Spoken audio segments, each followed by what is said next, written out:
Hi, Dr. Simmons. Welcome to the National Critics' Choice here in Singapore.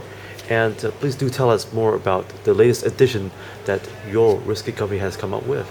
Yeah, well, we're showing today the Balvenie Ton 1401, and it's basically a very unusual whiskey in the Balvenie range and something that David handcrafted very recently at the distillery. We marry all of our malts in marrying tuns in wood before bottling. And so we have these big marrying tuns on site, and Ton 1401 is just one of the numbers of one of the tons. What David did was he took whiskeys over decades, from 1960s to the late 1980s, and vatted them together in one of these marrying tuns to make Ton 1401. So that's it. So tell us, what kind of tasting does it come up with? Is there a note for that? Yeah, I think the key notes of Balvenie are honey. So every time I stick my nose in a Balvenie, there's always a sweetness. With this, we're getting a lot of tannins, we're getting a lot of wood, because we're dealing with whiskeys as old as 1967.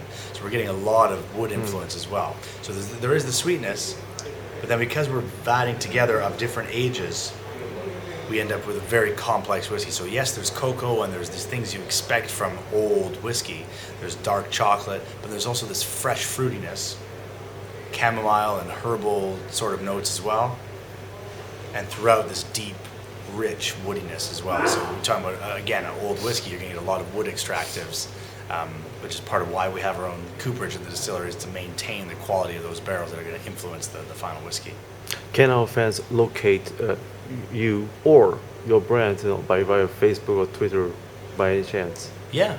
Well, I am just getting used to the Twitterverse. It's a strange world. But we have the Balvenie Facebook page, which is quite active. We get a lot of really malt enthusiasts sharing photos of their favorite Balvenies and asking questions about different single barrels or the Balvenie Rose or even Ton 1401 itself. So it's a good community of people on the Facebook Balvenie page. Well, viewers on the National Critics' Choice, please don't forget to contact the Balvenie, and they have Facebook as well.